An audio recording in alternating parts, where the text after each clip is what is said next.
Hi, everyone. I am Val Vacante. I work with the world's most beloved brands to really uncover the white space, what's new, what's next. Really briefly on what to expect from the session. I will do a brief overview on the space, and each of our speakers are going to share perspectives, real-world examples, and then we'll sort of wrap it in a conversation with all of these brilliant perspectives.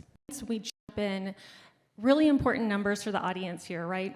The one on the top there, $780 billion is left on the table from brands who are not providing simple experiences.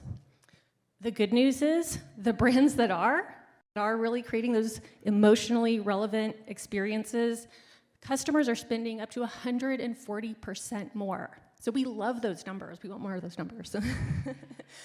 And then really swiftly on the bottom there, because this is a little bit of foreshadowing, is that 72% of consumers say ingredient transparency, so that they want to know where their ingredients came from, how it's made, is very important. 86 million Americans have purchased items through live shopping experiences, and then 75% of fans really involved in the fandom space will purchase from brands that create those authentic and sponsored experiences around their fandom. So we're going to have we're going to do the speed run version, 5 key drivers. The first one is personalization and trust.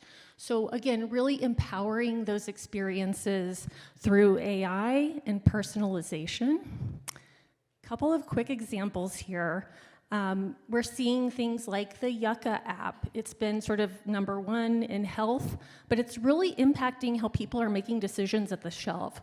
They can scan it, it'll tell them what ingredients in, skincare, products, etc.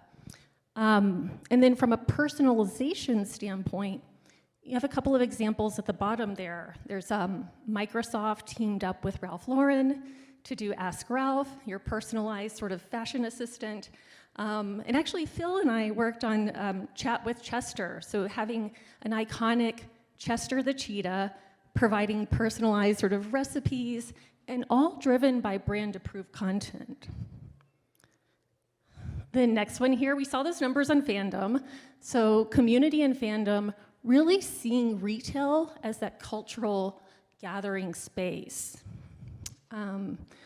Couple of examples here. So speaking of fandom, I've been a fan of what Crunchyroll have been doing in the space.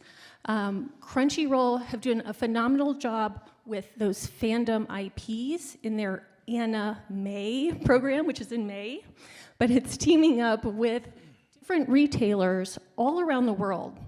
And we have an example here of Uniqlo and having a manga artist come in and meeting with fans and doing drawings, etc. Promo items, exclusive promo items at retailers. And then also with Funko Pop, having voice actors from Jujutsu Kaisen come into Funko and doing meet and greets and really increasing sales, again, around that fandom. We have the Netflix house. So if you're a fan of Stranger Things, Squid Games, Netflix house. And then lastly, Razer. And Razer is really designed for gamers, by gamers, and it really shows from product to the experience in store. Additionally, we have spaces and places. So looking at how retail is becoming more than a store and a true experience. One of the highlights we saw a lot last year was the Coach coffee shops. So really giving that luxury experience, making it snackable and accessible with a great response from Gen Z. And then additionally, I'll just highlight on one more on this one, and that's with IKEA. So IKEA, I think we sort of know the traditional format, but what's exciting is that they're doing experimentation with shop in shop inside of Best Buy. They're doing smaller spaces, like at Simon Properties, where you can just go pick up your order, for example. And then also kind of mid-size formats. So I think it's quite bold that they're experimenting in such different spaces and places. The next one is social, shoppable storytelling. So really seeing more of that live shopping as an entertainment experience. And briefly here, some of you all may have seen the Shop the Show available on Amazon, so shopping the items that are on the show you're watching. Mattel have had their own platform where they're engaging with fans in chat, in stream, but that content is shoppable as well.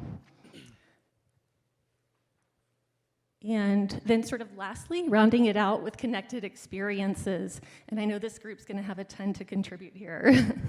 But really looking as technology as the bridge, whether it's AR, AI, VR, NFC, RFID. I think I may have left an acronym out, but all of it being covered there. And here's a couple of snippets. You know, Zara launched their virtual try-on experience. Super simple, take 2 pictures, boom, you can try on their catalog. And then also we're seeing interesting areas in display and retail media. And I know Tamara in her space has some great items to share. So what does it all mean? What are the drivers? What's next? Because we are talking about the future, right? So really kind of bringing it together, when we look at those key drivers, personalization and trust. For brands and retailers, it's really delivering that transparent and AI frictionless experience. For community and fandom, it's really designed for belonging, bringing those authentic experiences, co-creating with the fans and have a fan-first approach. For places and spaces, it is reimagining those places. So what might be a traditional sort of retail format, experiment with it, turn it over, find some partners, see what happens. And then sociable and shoppable storytelling, you know, look at those creators, look at those entertainment partners, and experiment with new platforms that can become shoppable. And then lastly, with connected experiences, again, make that total experience seamless and a little bit magical, not technology for technology's sake, but where you do bring that magic. Here's our rally cry for the group here. We want to drive the future of experience-driven retail together.